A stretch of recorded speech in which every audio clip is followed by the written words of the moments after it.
Hello everyone, welcome to my channel English की पाठशाला. My name is Shivnath Kashyap and I am a proof reader. I improve the quality of written work. I examine written content for incorrect or unclear grammar, punctuations, spellings and sentence structure. Also, I find joy in teaching English grammar. I have taught so many students offline. Now I have decided to pass my enthusiasm for the subject on to others through this channel. Here I will share comprehensive knowledge of English grammar with you. I will begin with the basic and will take you to the advanced level. This will also improve your writing skills because in speaking we somehow manage to convey our ideas through our expressions, gesture, posture, etc. Its mistakes don't necessarily impact your ability to communicate clearly, but in writing, bad grammar can make even simple sentences difficult to understand. So, if you are aiming to enhance your grammar skills or writing proficiency, you have come to the right place. Let's get started. I believe in starting something with the basics when learning something new. और ये हर जगह applicable है. कोई भी चीज़ आपको सीखनी है तो उसके बेस से ही स्टार्ट करना पड़ेगा. इससे आपको एक स्ट्रॉन्ग ग्राउंड वर्क मिलेगा that will help you in further learning. इस वीडियो में हम alphabet, letters, vowels, consonants and words को डिस्कस करेंगे. कभी ना कभी किसी न किसी से आपने सुना होगा या फिर कहीं लिखा हुआ देखा होगा कि there are 26 alphabets in the English language. अगर आपने ऐसा सुना है तो this is totally wrong. There is only one alphabet in the English language जिसके अंदर 26 लेटर्स होते हैं. जिस तरीके से हिंदी लैंग्वेज में वर्णमाला होती है और उसके अंदर वर्ण होते हैं, उन वर्णों के ग्रुप को हम वर्णमाला बोलते हैं, वर्णमालाएं नहीं. ठीक उसी तरीके से इंग्लिश लैंग्वेज में एक अल्फाबेट होती है जिसके अंदर 26 लेटर्स होते हैं और ये जो 26 लेटर्स होते हैं ये एक फिक्स्ड ऑर्डर में अरेंज्ड होते हैं जिसको हम अल्फाबेटिकल ऑर्डर बोलते हैं. हमारी डिक्शनरी भी इसी ऑर्डर को फॉलो करती है. अगर मुझे कोई डिक्शनरी में वर्ड ढूंढना है जो कि बी से स्टार्ट है तो मैं डिक्शनरी के उस सेक्शन में जाऊंगा जो ए के बाद आएगा और जो सी से पहले आएगा. अल्फाबेट दो Greek words alpha plus beta से मिलकर बना है. हर लैंग्वेज की अपनी अल्फाबेट होती है जिससे उस लैंग्वेज को सीखा जाता है. इंग्लिश लैंग्वेज की अल्फाबेट में 26 लेटर्स होते हैं and they are enough to read and write the language. अब क्वेश्चन अराइज होता है कि हम अल्फाबेट्स कहाँ पे यूज कर सकते हैं, यानी हम अल्फाबेट का प्लूरल वर्जन कहाँ पे लिख सकते हैं. जैसे अगर मैं एक सेंटेंस लिखूं, the English and Spanish alphabets are not entirely identical. यहाँ पे मैंने अल्फाबेट्स लिखा है क्योंकि यहाँ पे मैं दो अलग अलग लैंग्वेजेस की बात कर रहा हूँ, उनके दो अलग अलग अल्फाबेट्स की बात कर रहा हूँ, इसलिए यहाँ पर अल्फाबेट्स आएगा, अल्फाबेट नहीं. बट इंग्लिश लैंग्वेज में एक ही अल्फाबेट होता है जिसके अंदर 26 लेटर्स होते हैं. अब ये जरूरी नहीं कि हर लैंग्वेज के अल्फाबेट में सेम लेटर्स हों. इंग्लिश में 26 हैं तो स्पेनिश में जो ऑफिशियल स्पेनिश अल्फाबेट है उसके अंदर 27 लेटर्स हैं. अब लेटर्स क्या होते हैं, जैसा कि मैंने पहले बताया कि इंग्लिश लैंग्वेज में एक अल्फाबेट है जिसके अंदर 26 लेटर्स हैं जो एक अल्फाबेटिकल ऑर्डर में अरेंज्ड होते हैं, जैसे A B C and so on right up to Z. इनको आप सिंबल भी बोल सकते हो, साइन भी बोल सकते हो या फिर साउंड भी बोल सकते हो क्योंकि इन सब का अपना एक यूनिक साउंड है. टोटल मिला के ये 44 साउंड्स प्रोड्यूस करते हैं जब ये आपस में मिल जाते हैं. और ये जो 26 लेटर्स हैं they are enough to read and write the language.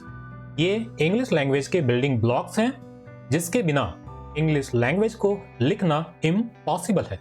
इनको आप लोअर केस में भी लिख सकते हो यानी स्मॉल लेटर्स में, और अपर केस में भी लिख सकते हैं यानी कैपिटल लेटर्स में भी लिखे जाते हैं. इन 26 लेटर्स में से 5 वाउल्स होते हैं, ए ई आई ओ यू, और 21 कॉन्सोनेंट्स होते हैं. इन 5 वाउल लेटर्स के 20 साउंड्स होते हैं. ये 20 से कम और ज़्यादा भी हो सकते हैं depending on your accent and dialect, but in standard English there are 20 sounds of vowels. 21 consonants के 24 sounds होते हैं और ये दोनों आपस में मिलकर 44 sounds प्रोड्यूस करते हैं.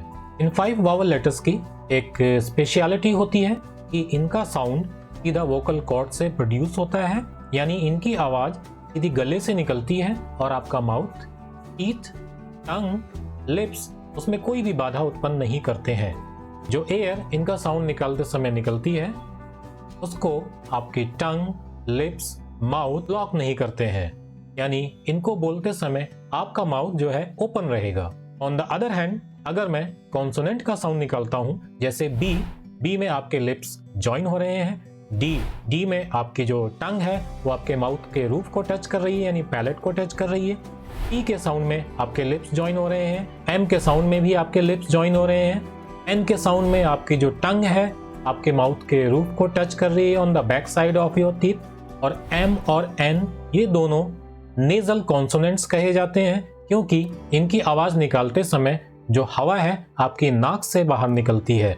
अगर आप अपनी नाक को प्रेस करके इनका साउंड निकालेंगे तो शायद आपको डिफिकल्टी होगी, इसलिए इनके साउंड को हम नेजल साउंड्स बोलते हैं और इन लेटर्स को हम नेजल कॉन्सोनेंट्स बोलते हैं। कहीं कहीं आपको 5 की जगह 6 या 7 वावल लेटर्स भी देखने को मिल सकते हैं। ऐसा इसलिए है क्योंकि W एंड Y जो कि कॉन्सोनेंट्स हैं कभी कभी ये दूसरे लेटर्स के साथ मिलकर वावल का साउंड भी देते हैं। जैसे ग्रो एंड स्नो में जो W है वो O का साउंड दे रहा है जो कि एक वावल साउंड है वर्ड में, और वीप में जो W है वो कॉन्सोनेंट साउंड दे रहा है। इसी तरीके से क्राई में जो Y है वो लॉन्ग I का साउंड दे रहा है जो कि एक वावल साउंड है। बेबी में जो Y है वो लॉन्ग E का साउंड दे रहा है जो कि एक वावल साउंड है। लेकिन येलो और यस में जो Y है वो कॉन्सोनेंट साउंड दे रहा है, इसलिए इनको सेमी वावल्स कहा जाता है क्योंकि ये कॉन्सोनेंट का साउंड भी देते हैं और दूसरे लेटर्स के साथ मिलकर ये वावल साउंड भी प्रोड्यूस करते हैं। बट W और Y वावल साउंड तभी प्रोड्यूस करेंगे जब ये दूसरे लेटर्स के साथ आएंगे, इसलिए इन रिटन इंग्लिश बेसिक हमारे 5 ही वावल लेटर्स हैं A-E-I-O-U। आम बोलचाल में जो हम वर्ड्स यूज करते हैं उन सभी में वावल लेटर्स आते हैं। अगर मैं आपसे प्रश्न करूं कि कोई ऐसा वर्ड बताइए जिसमें एक भी वावल लेटर ना हो तो शायद आपको थोड़ा समय लगेगा, बट ऐसे बहुत से वर्ड्स हैं जिनके अंदर एक भी वावल लेटर नहीं आता है, जैसे myth, gym, cry, try, rhythm and so on. मैं आपसे अगर एक प्रश्न और करूं कि कोई ऐसा वर्ड बताइए जिसके अंदर सारे ही वावल लेटर्स हो यानी A-E-I-O-U ये 5 वावल लेटर्स आते हो तो शायद आपको थोड़ा और समय लगेगा। बट ऐसे भी वर्ड्स हैं जिनके अंदर 5 वावल लेटर्स आते हैं, जैसे एजुकेशन, इक्वेशन, डायलॉग एंड फैसिशियस। फैसिशियस ऐसा वर्ड है जिसके अंदर ये 5 वावल लेटर्स एक सीक्वेंस में है A-E-I-O-U। अब वर्ड क्या होता है?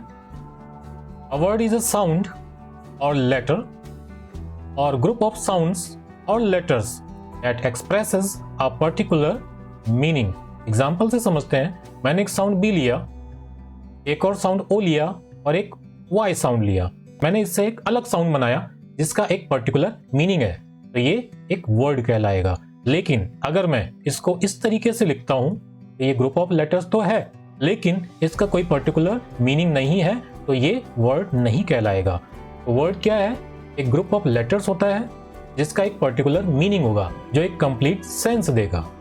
Words can alone and convey meaning, but letters don't usually convey meaning। Word sentence में अकेले आ सकते हैं और वो अपना एक कंप्लीट सेंस भी देते हैं, बट लेटर्स अकेले नहीं आते हैं और ना ही वो कोई मीनिंग कन्वे करते हैं। बट 26 लेटर्स में से 2 लेटर्स ऐसे हैं जो वर्ड की कैटेगरी में भी आते हैं और लेटर्स की कैटेगरी में भी आते हैं। वो वर्ड्स हैं A and I। A is an indefinite article and it is used to represent a single count of something। तो ये एक वर्ड हुआ। और I क्या है? एक प्रोनाउन है, तो ये भी एक वर्ड हुआ। तो ये दोनों ही वर्ड्स हैं जिनका अपना एक मीनिंग है। अगर ये सेंटेंस में अकेले आ रहे हैं तो ये वर्ड है और किसी वर्ड के अंदर आ रहे हैं तो ये एक लेटर कहलाएंगे। आइए एग्जांपल से समझते हैं। I live in Texas। यहाँ पे जो A है एक लेटर है, यहाँ पे I ये भी एक लेटर है और यहाँ का जो I है ये भी एक लेटर है, वर्ड के अंदर आया हुआ है। लेटर कभी अकेला नहीं आता है, लेकिन ये जो I है ये एक वर्ड है क्योंकि ये प्रोनाउन है। एक और एग्जांपल लेते हैं। यहाँ पर जो A और I ये लेटर्स हैं क्योंकि वर्ड के अंदर आए हुए हैं, लेटर्स कभी अकेले नहीं आते हैं। और यहाँ पर जो A है एक आर्टिकल है जिसका कंप्लीट सेंस है, तो ये वर्ड है। यहाँ पर जो I है ये भी अकेले आया हुआ है, तो ये एक वर्ड है। तो ए और आई ये दोनों वर्ड्स होते हैं, लेकिन जब ये दोनों किसी वर्ड के अंदर आए तो ये लेटर्स होते हैं। ये दोनों कैटेगरी में आते हैं। लेटर्स के ग्रुप को हम वर्ड बोलते हैं, और बहुत सारे वर्ड्स को अगर मैं एक सीक्वेंस में अरेंज कर दूं जिसका कोई पर्टिकुलर मीनिंग हो तो वो सेंटेंस बन जाता है। जैसे यहाँ पर आई भी एक वर्ड है, लिव एक वर्ड है, इन एक वर्ड है और टेक्सास एक वर्ड है, और इसका एक कंप्लीट मीनिंग भी निकल रहा है, तो ये सेंटेंस कहलाएगा। तो लेटर्स से वर्ड्स बनते हैं, वर्ड्स से सेंटेंसेस बनते हैं, और सेंटेंसेस से पैराग्राफ्स बनते हैं। इस वीडियो में सिर्फ इतना ही। If you have found this video helpful, please like and subscribe to my channel, and don't forget to click on the bell icon to get new video updates. Thank you.